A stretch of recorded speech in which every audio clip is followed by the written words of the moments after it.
I have the pleasure today of introducing张磊. Zhang Lei is the founder and CEO of Hill House Capital, Gaoling. Hill House was one of the first investors in China to invest in the internet space and is today considered one of the most successful managers of funds in the world. Since founding the company in 2005, with $20 million of seed capital from Yale University Endowment, Lei has grown Hill House funds to over $60 billion in 15 years. Please join me in welcoming Zhang Lei. Okay, so with that as a start, let's go back to the days when you were in school. And as I understand, you actually was an entrepreneur even at the age of 7, renting comic books. So what do you think of entrepreneurship? Is that something you can learn, or is that in it? When I started off my business, and I had no idea what I wanted to do. But when I got this only one investor who believed in the vision was, just do things that you think make sense. Unfortunately, in this world, many things don't make that much sense. So that's actually a pretty high bar. But first, say you only do small, early stage venture. I think, on one hand, you could argue that we have the most flexible mandate in the world, but on the other hand, I would say we have very high bar that you have to do things that make sense, that you truly believe in. I think that's point one of entrepreneurship, doing something you truly believe in, not because other people are doing it, or not because it's hot. It's somewhere like because everybody wants to be in the game. Second, I was born in a small town called Zhumadian in Henan province. So my home is actually pretty close to the train station, so we got a bunch of kids sit together renting comic book to the people who are waiting the train station when we were kids. You rent 5 books, you can get some street food afterwards. So, fortunately back then the business was doing well because Chinese train were always slow, late. always late. So not like today, right? Yeah. So, but looking back, I think how much change and how many new opportunities being created in China over the last 30 years. It's unbelievable. And you can talk about the opportunities, but I think the one thing I want to focus on is really about the people, the drive, the energy that people want to do something, change, and change for the future, change for the better. So I've always been inspired by the entrepreneurs' relentless pursuit on what they believe in. And did you have that element, that quality in you at an early age where you're hungry, you wanted to go for, change? And is that in you earlier on in your years, or did you learn it from someone else? It depends on who you ask. If you ask my mom, she, You learned it from her. right. But I think I don't know. I wasn't a great student when I was up until a year before the college entrance examination. So I wasn't sure even what I wanted to do when I was in college and graduate school. And but there was something that really got me interested. Is really I just feel much more connected with people who have a lot of passion in what they do, and that turned out to be entrepreneurship. So Lei, let's just go to Hill House, right? So Hill House, the name came from the street where when you were working at Yale Endowment, it was called Hill House Street, as I understand. But in Chinese, Gaoling means where you're standing tall, standing high, looking at a commanding position and down, and so you can see very wide. So is that affecting how you're making investments? What type of investment strategies are you adopting? Is it the East or the West? Well, we would argue that it's a good combination of the Western philosophy and also particularly some of the investing principles and Chinese philosophy.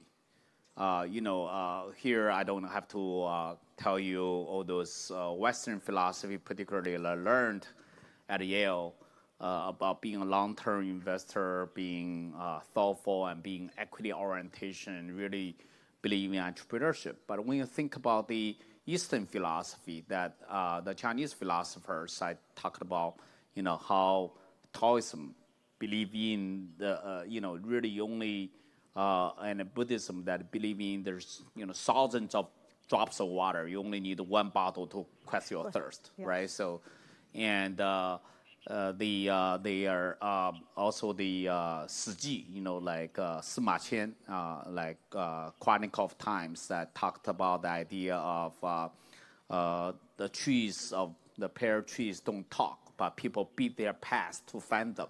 So if you do good things, do great things, entrepreneurs will find you and work with you. That's how Hill House is set up. I think it's interesting. We manage $60 billion. Our investment team actually is relatively small. We have how many people do you have? 45 people, relatively speaking, for our size. The reason why is we don't have a massive coverage team. We believe you do the right things, you build your reputation, you stand up for the value that you believe in, and entrepreneurs will beat their past to find you. So I think that's a similar philosophy. That also helped me to stay grounded, to be a true entrepreneur and true investor, so that I don't just become a pure manager.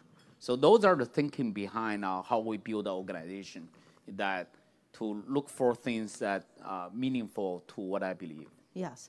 And Lei, let's just look at, you look at thousands of companies a year.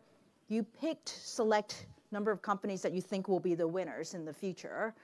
What qualities are you looking for in people that attract you? And what qualities do you avoid when you're making investments? Well, I think you can talk, there are many great qualities, that the persistence and smart and really teamwork, all those, I think there are so many things we can talk about, and most of them are not mutually exclusive. But I would emphasize a couple of things. One is the empathy. I think the ability to connect with people who are different from you. And I think that we see great entrepreneurs somehow will always have that unbelievable empathy to their customers, to their employees, even to their competitors. And the best entrepreneur not necessarily view competitors as a zero-sum game.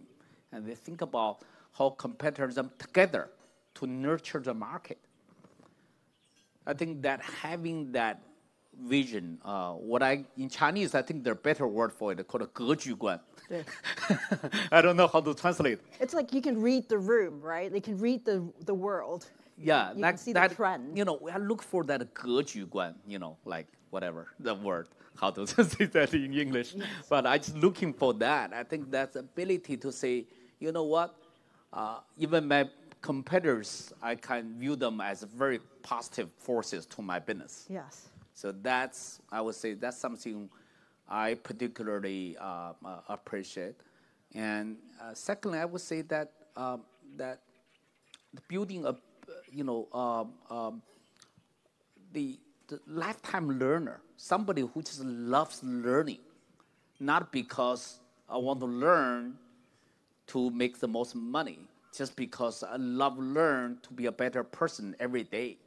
So I see the best entrepreneurs just amazing learners, even though how successful they are. Keep on learning, they're just intellectually curious and so driven, not by necessarily scores of victories, but because of the nature of learning and the ability to pursue the truth and finding out about the truth. Obviously, also added with the humility that pursuing truth, but also knowing that I never always own the truth, but always wanting to be one step closer to the truth. I think having that. Finally, I would say a person who can build a culture, so that the culture, I've seen many different types of cultures in Chinese companies, and Some of them you can say like wolf, could be a lone wolf or wolf pack, but it's wolf culture. Yeah. Wolf culture. Wolf culture is very aggressive and win at whatever cost. But you have the other side, it's like family culture. Oh, everybody's a family member. Very nice, like feeling good. But I'm not sure those are the two cultures I particularly like the most. The culture that attracts me the most of an organization is the entrepreneur able to build a culture like a sports team. It's like, I want to win. It's not like, oh, I'm family, everybody feels good, It's like, I want to win, but I want to win in the sports arena, play by fair play, play by rules, play by team. And also knowing that I can lose in any particular game, but I can be better next game. That's just hard. I see that. I start to see that develop by the newer entrepreneurs to have that sports team culture. That's what I'm looking for. So I'm looking for the empathy, lifetime learner, and a culture of sports team. You have a lot of very exciting examples about the changes that you're investing into. So first of all, the first question is, what are the changes you're seeing that are happening? What are the trends you're observing? And second, how are your portfolio companies or investee companies investing in change?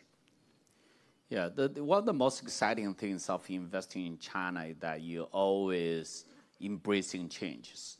And one of the most fascinating changes in the past have been on the consumer internet. I think if you look at the evolution of the Chinese technology companies, the first wave come from PC internet companies, the likes of Baidu, Tencent, Alibaba, the BATs. But you're really looking at the core essence of the BATs. They are really just the connecting.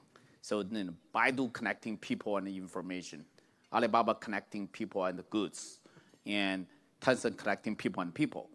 And you could argue that in today's world, maybe Toutiao connects you to people and information in a different manner, so instead of search-based, recommendation-based. Or you could say Meituan connects you beyond goods now into services. But in essence, it's about a connection and making that connection work. I think now we're entering into the second wave, what I call the innovation 2.0, is that it's not just about connecting anymore. It's not about internet plus anymore. It's about plus internet. It's about the majority of the Chinese companies who are leveraging technology, internet, AI, to be the innovation drivers. They are traditional companies. They could be traditional companies leveraging SaaS and software. They could be a pharmaceutical company leveraging biotech and life science. There's just so many more innovation happening beyond the top 10, 20% of the companies. So I think that's one of the most exciting things. You could, in Chinese word, they call it 产业互联网 or industrial internet. I'm not sure that's totally I think right. it's right, yeah. Yeah, I'm not sure that's the right word. Okay, so I think the idea is getting innovation to penetrating into all kinds of different businesses and make the traditional businesses and other businesses to be the drivers are very interesting. Can you share with us an example? Because I understand, you did a huge acquisition of one of the largest shoe retailer in China called Baili.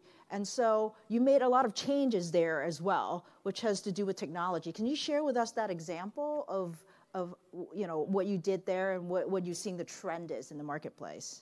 Sure. So Baili was in but not in a good shape. When we, you think about it, it's a shoe retailer and being eroded by multiple headwind. The internet guys are eating their Alibaba and JD and taking the e-commerce away from the offline retail, and also the whole world is moving away to a much faster trend of fashion. Before we bought it, the company was in decline for like 14, 18 quarters of decline. Now year 3 into our ownership, the company had been generating double-digit growth. What happened was we actually relook at the company. We see, oh, actually this company has so much assets and data and knowledge and people that they don't necessarily view that as assets. They didn't know that. For example, every day they have over 100,000 employees servicing potentially 30 million people, visiting over 150 million items being sold in their 20,000 shops throughout China. But this is the scale of the business, but all those customers to them are faceless. They don't understand who they are. They don't understand their past behavior.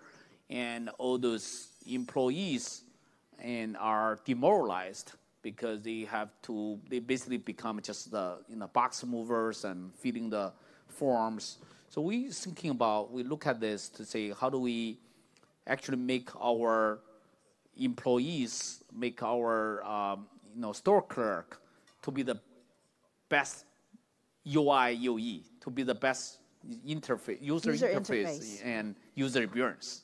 How do we develop tech tools? So we're actually using many software companies. Bell is actually now one of the largest tech buyer of all the software companies. Many of them from our portfolio companies that helping them to make the employee more productive. As a result, make the consumers feeling more helpful to the consumers. Right. One of the examples we talked about is that, for example, that we put some RFID in one of the brand called Sijatu, which is so that we could know what particular SKU is being viewed and touched, let's say 30 times a day, but no purchase. Never purchased. Yeah. So we know right away in the center to know that factory to know, oh, maybe this pair of shoes looks sexy but not comfortable to wear. We can fix it right away instead of waiting until the end of the season and discount it and don't know why. So now we can respond much faster. As a result of that, we also brought our internal consulting team, which is a team coming from Danaher. So we brought in called a lean manufacturing practice, so that into the Bell manufacturing. So as a result, we are able to not reduce the cost. Actually, Bell was already amazing mass scale, low cost producer because they are the world's largest shoe manufacturer. But what they are not as good is how to make it much more flexible manufacturing, so that we can produce and put into the stores on every 4 pairs instead of every 4,000 pairs. So that system help us reduce the inventory time by more than 30 days. That's all capital. That's like our working capital, free cash flow. Shorten. Yeah. Then increased, helping us using that free cash flow to invest in brand and better quality. And more importantly, we actually have less inventory to discount so that we protect our brand better. So we respond to consumer needs better. This sets the foundation for our future mass customization. Hopefully, we will be able to really customize in the future as well. So let's change gear a little bit here. And let's talk about what you do outside of Hill House, or in Hill House for that matter, philanthropy. You have a very strong focus on education. We heard about your experience at Yale. You also started Hill House Academy with Renmin University. So share with us what you have been doing in philanthropy and why education as a special focus for you. I think there's no better thing of investing than investing in education. We always said that on investing at a Hill House level, when we're joking internally saying the best investment, the investment that you don't need to think about exit. I think the education is exactly like that. because you can just keep on compounding with human capital, that people can really invest in education the best way that we can actually bring up the next generation, and particularly relevant to today, because when there's so much technology gap between who have and have not. And actually, one of the reasons I'm here is yesterday, 2 days ago, I was in Hangzhou with our board meeting at Westlake University, which we 西湖 大学, which we was a founding donor, and we started. And I wanted to mention Westlake because this is a new phenomena, and that I'm the chairman of the development committee of the board also. Within a couple of years, we were able to raise over almost like 5 billion RMB from the Chinese entrepreneurs. It's like almost like 800, 900 million US dollars. Actually, if you count on the other committed capital, it's over $1 billion. Very short period of time. And able to do that, I'm signaling that Chinese entrepreneurs young, most of them haven't thought about this. But I'm signaling the potential of change from being a dynastic culture to the culture of able to give back and building the community and doing contribution. I think there's so many things that the early entrepreneurs who be successful in their career, and also be the role model for the future of philanthropy. So with that, thank you very much, Lei, for your very precious time and for being here with us today. Okay, thank you very much. Thank you. Thank you.